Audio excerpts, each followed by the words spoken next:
My take, honestly speaking, I've been contributing to open source for around 3 years now. And when I say that I've been contributing to open source, I've been contributing to some organizations, but also making sure that my projects are available for everyone to contribute. Okay.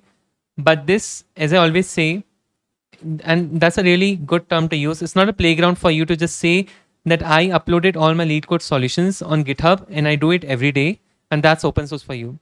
Yeah. That I've been contributing to open source. And people, I'll tell you my journey. I mean, literally, I'm telling you, this happened when I was in college. There were people who used to just create a README file and make a spelling mistake every day. And next day they'll come up and edit that file and they'll fix that typo. And that README, of course, that is private repository. So GitHub had that private repository back in 2018 or 19. I don't remember the year. But then they'll keep doing that. They'll keep doing that, right? And of course, I was friends with them. Not friends, but I knew them, right? So this is crazy. Just to keep your GitHub chart alive, right? You do that. And that's what my problem is with some people who are, who do this, for example. I'll tell you guys, right? Let me open my GitHub for you, right? So this thing they do, right? They show you off this thing. Yeah. So of course and this is not true, right? This doesn't mean that you're contributing to open source. What this really means is that you're working for an organization whose code base is on GitHub. So stop saying that you are contributing to open source and all.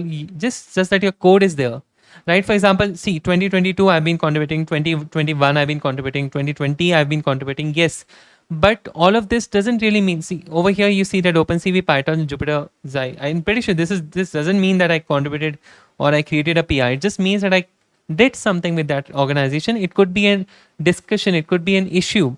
So stop looking at it and saying that this has been my year. Of course you can share it if you did something and you feel proud about it, but stop pushing people to keep doing this thing. And no matter how much you say, but as an influencer, you get that accountability for the things you do. I have merely 1,000 subscribers, and right now what I say, it might affect 2 or 3 people out of you. If not affect, you might overthink about it when you end the stream, when I end the stream and you think about it, right?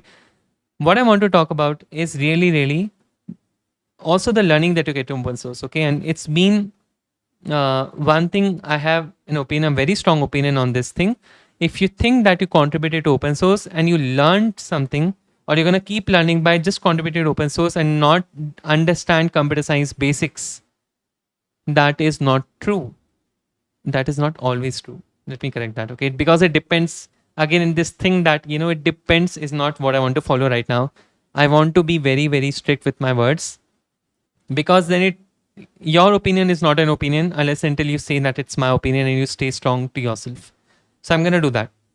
The problem over there is, in any huge organization, for example, PyTorch is huge right now. Okay, I'm going to name PyTorch because I've contributed there for 1 or 2 years at least. So I know a bit about what used to exist before. The thing is, there are things that are well documented right now. How to create a PR, how to go through the code base. There are awesome live streamers on it that have talked through the code base. Edward, for example, who has contributed to PyTorch. I mean, one of the main contributors, main maintainers of PyTorch as well, right?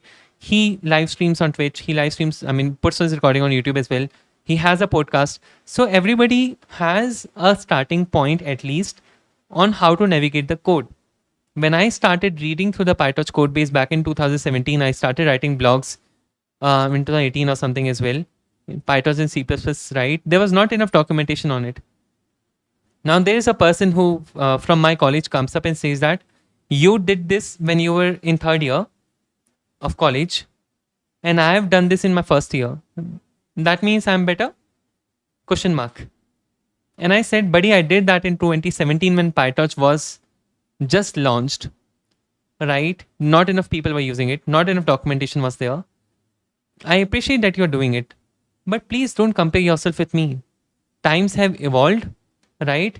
I mean, not to make fun of them. I understand, right? Like, it's there in 1st year. They'll slowly move on from that. But that's not how it works, right? Like, I'll give you a very small example. Yeah, I mean, that's, and I was surprised. You can't compare that with me. I'm not saying that I'm good. I'm just saying that you're comparing yourself with the wrong person. If you really want to do it, if let's say if I'm good, if right now I say this to you all that I'm the best person out there in open source or in deep learning, for example. I did some deep learning when in my college days, for example, right? And I used to feel like, am I good enough right now? And then I look at, for example, Gans, right? I forgot the main author name, but he was in his first year when I think he interned there or something, right? And he was one of the main co-authors of DC GAN, the main starting point, right? I mean, don't get yourself just don't look at people around you in your college or institute or wherever you are. Don't just look at your peers. There's a bigger world out there. If you really, really want to compare, look at that people. Okay, set a benchmark. I would ideally say don't compare. But if you really want to do it, I mean, some get motivated by doing it. Then set really, really good examples. You can't just keep saying that, okay, you were in third year, this is what you did. I'm in third year, I'll just do this. And then I'm done. You know, I'm not settled right now. I don't have the best of the jobs because I'm still learning. It's not like my company is not good or my company will not be good in the future. It's just me saying things about myself that I know that I have to grow. Okay, but I'm the best version of myself right now. And that's the confidence I need. I don't need to compare myself with anyone else. And that's the problem I've been talking about, right? And I'll tell you guys, right? When you contribute to open source, and if you think that you're going to learn a lot just by creating PRs, just by looking at good first issues, fixing documentation, and leaving it there is my problem. That is where all the problem starts, right? Like I'll give you an example, right? Okay, sure, look at good first issues, try to solve them. I don't relate to that idea very honestly, but okay, go ahead and do it. I don't mind. My idea is different. I'll talk about it later. But the problem over here is they pick that up, they create a PR, they put a status on WhatsApp, they put a story on Instagram. I do that as well. By the way, when I contribute to my dream repository, I do that. But I don't leave it then. That's the problem. You looked at the documentation, you found so many mistakes. Why don't you go ahead and fix all the documentation? If you really want to relate to that repository, if you really want to create an impact. Open source in that way will have huge accountable people, like more accountable people, because maintainers are being flooded with a lot of issues, right? And if you really want to make an impact, there's a bigger impact that you can make. Okay, that's all I mean. But you are not responsible for it as well. If you are young, you are doing it for a job, go ahead and do it. But then don't say it out loud that you are a big open source contributor or you did this and that. Be honest to yourself. If you guys go to my resume, right, I've contributed to LPython, which is a compiler from people, right, of course. But what I've done is in my resume, I've listed 3 PRs. Okay, you guys want to see my resume right now? I can show that to you. I'm not lying. Okay, I don't do that because it's like you are not being true to others as well, and you are not being true to yourself. Eventually, what will happen is someone will come and ask you questions. Hey, you said that you contributed to this repository. What did you really do? Okay. So guys, this is my resume. If you guys can see. Okay. Where's the chat? There you go, right? You guys can see this. Context palette, server, Rust, extension, TypeScript, Lua, author. Yes, I'm the author. Binary to find top N, all for now. Relevant files and authors for the given line of code. Repository link. Yes. Implemented an in-house DB to store results. Acts as a long-living cache. I've exactly mentioned VS Code extension link, NeoVim plugin link, keystroke fetcher. What did I do? LPython compiler, contributor. 3 things I've mentioned. And all these 3 PRs I've created, they have been merged. That's it. Right? Bismuth contributor, porting 3 column, relevant pull request, working. I've not said these are done. Right? That's what I've done. And this is in my resume very clear. Right? So OpenCV, for example, I contributed to 2 PRs. I've mentioned those 2 PRs. I'm not saying that I was a contributor to OpenCV and then I say that, yeah, I created a documentation fix, Yes, is that, I mean, technically you're a contributor, but be more visible about it. Then you are being accountable for the words you use. Yeah. See, that's the problem, right? This is what people have done. You get goodies. You join an organization. Nobody on LinkedIn talks about that. Hey, I have joined this company, XYZ company, and I'll be joining this department and I'll be working on this product of them. Who says it's confidential? I don't get it. Like for example, at Abnormal, I work in the backend team which is responsible for fetching all the data from all the customers and making sure it goes into the pipeline. I can talk about it. What is so private in that you cannot talk about it? Of course, as a security company, we have to fetch customer data, and how can we do that reliably and also protect the customer data and also do it in the proper pipeline? Why can't just people mention that? I understand that you got goodies for contributing to open source, right? The problem starts from there, right? And from the very start, um, I've been doing this on Instagram. Okay, I have an Instagram account, yes. So what I do is I put a story, and don't worry, guys, it's not public. I'm not publicizing my Instagram. Don't worry, I'm not doing it for clickbait and all. Of course, I'm doing it for people to hear me out. The thing is, I'll tell you what, right? So when people join, or when people, like for example in college, right now people post a lot of stories about them doing xyz things which are illegal as well in India, right? My problem starts not from them doing it, but from them publicizing things. Same with open source. See, people who are junior to you are gonna follow your like shoes. Okay, whatever you have done, they're gonna put themselves in your shoes and see. Okay, Kushashva has done it. I should do it as well, because at least they're gonna have that question in mind. You have to set up a good example. If you're not doing it, you're not being accountable. That's all I'm saying. It's okay if you're not doing it. You don't have to be responsible for others. It's okay. You want to live your own life your way, sure. But I didn't want to do it, and that's the only reason if you see my YouTube channel, uh, I have 150 videos. I have 1,000 subscribers. Okay, and I don't care about it, because I can't just make another video about Python versus C++ versus Rust versus Golang. I can't do that, right? It's I understand the reasons there are reasons why people do it. I understand, but I can't do it. It doesn't follow my values. Okay, let's read through the comments. I don't know, man. Like, why should someone even mention a README fix or simple doc fix on the resume? For God's sake, don't they have common sense? How to find good open source repositories to contribute? I am having hard time to find one. I can talk more about it. And on that comment, you don't know me. See, even if they are mentioning it, they should really link the PR. That's all I'm saying. Otherwise, it's only going to come back to you. If if an interviewer is very smart, he is going to pick you up on that, right? And if you got lucky and if they skipped you on that and they thought that, oh, guy, this is very cool. He's very cool. He has done open source. Let's pick him up. In the future, you're going to regret. That's all I'm saying, So I'm no one to decide that, okay, this is something good or bad. I'm going to question you on that. As an interviewer, I have the right to look at your resume and ask you questions. That's all I'm saying. Yeah. So that's all that matters, to be honest. So if that makes sense, yeah. Don't they have common sense? I don't think that's so common anymore, right? How to find good open source repositories to contribute? It depends on what you're looking for, but in my opinion, I'll give you the answer. I don't want to just do that. Depends again.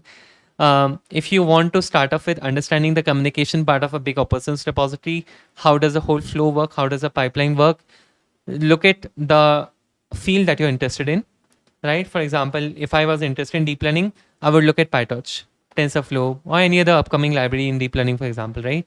Because I could relate with it, right? If you're a developer, let's say for example, you mentioned that you know Golang, Python, and you are really good in JavaScript, right? So I imagine that you know about bun.js.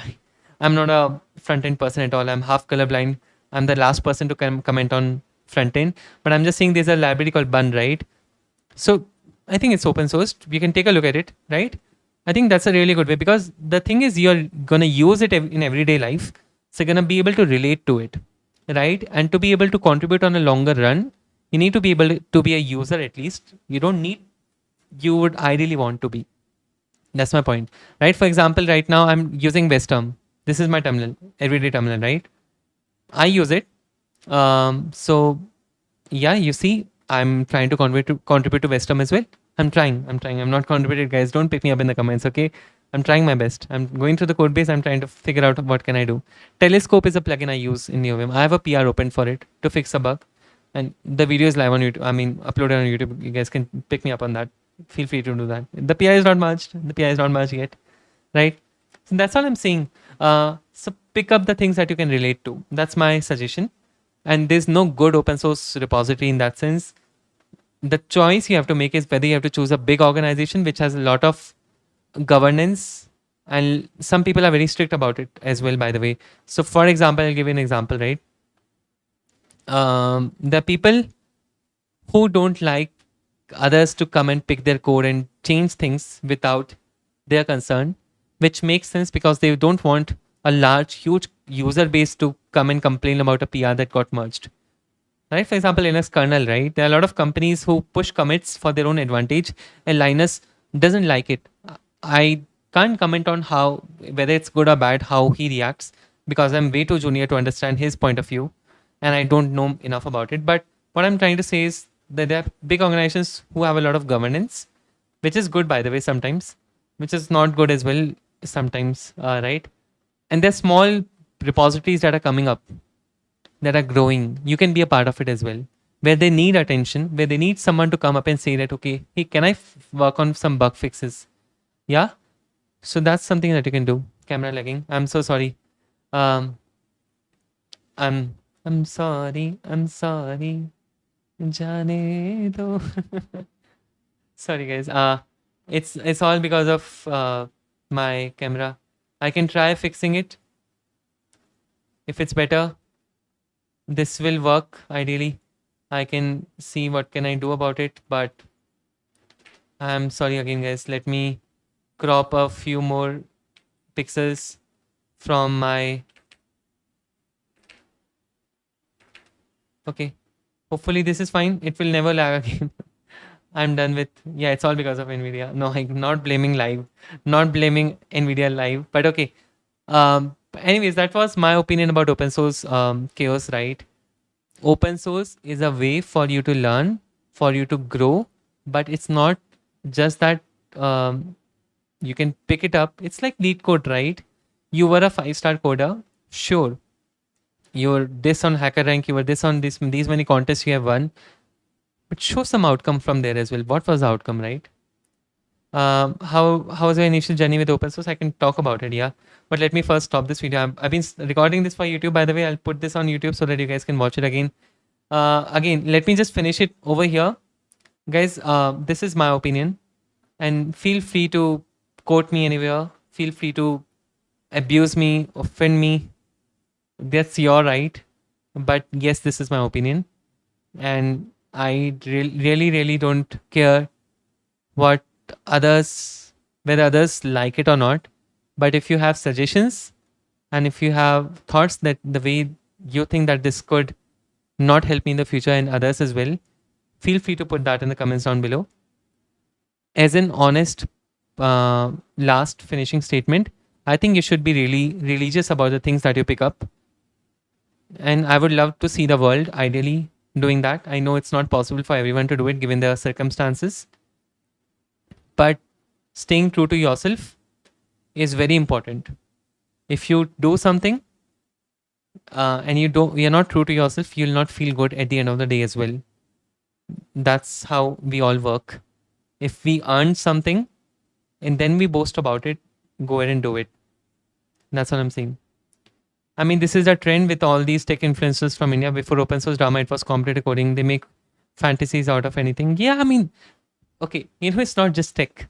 It's about getting a new bike. Oh, guys, this is, like in 2016, 2014 or 13, where I lived on the border, right? India-Pakistan border for so long. I know how people reacted to someone getting a new bike. Someone getting an Apple iPad, like AirPods, right? I know how they created a fantasy out of anything. It's not just tech. It has been there for so long, right? People have seen, like, I know we have materialistic mentality. I don't mind that because that's been our nature. But you can't, they have ended up not being accountable for the things they have been doing. That's all I'm saying. If someone who is in first year, he makes a mistake, I'm okay with that. Everyone is okay with that. First of all, okay with mistakes, right? But you're an influencer. People follow you. How do you go to the bed at the end of the day feeling like, oh no, I just told 1 million subscribers of mine that this is why you should use Python and not C++. Buddy, let them give it a try. Don't make a video of Python versus C++. What are you getting out of it? What are those people getting out of it? There's a data structures notes by someone. Okay, go and check out this channel. Right? Um, it's 5 pages or 10 pages, whatever pages, 50 pages, whatever. It ends at stack. That is data structures notes for you. It starts right beginners data structures. Make it clear in the title itself. Or if you want to clickbait, go and accept it. Go and accept out in the public. My few videos, for example, if you see that how to efficiently read code, you might think it's a clickbait. I tried my best to put a title that people view it. It's 161 views right now. If it was clickbait, I would have reached to 10k views already. Okay, but I do clickbait when I think that it deserves, and it's not that I know that it's worth it. And my advice would be to avoid all the bhaiya didi influencers. Yes, for sure, avoid all the bhaiya didi even in real life, except your real sisters and brothers. That's it. Even nowadays, people who call you brother sister who are not really your real brother sister, those are doubtful as well. That's how the generation is going on. I know, Pratik, you have. There's one question, Pratik, you mentioned about journey. Hey, HUNG, Hong, not sure if I'm pronouncing your name right, but thank you so much for joining. Welcome, welcome, welcome. How have you been? Okay, let me stop the video for YouTube, by the way. I'll continue live streaming, don't worry about it. But yeah, thank you so much for hearing me out on this opinions, guys. Um, I just said things how I feel, and I feel these are my opinions. And I'm putting it out on YouTube for others to um, wake for them to wake up. That's it. That's all I have to say. Thank you so much.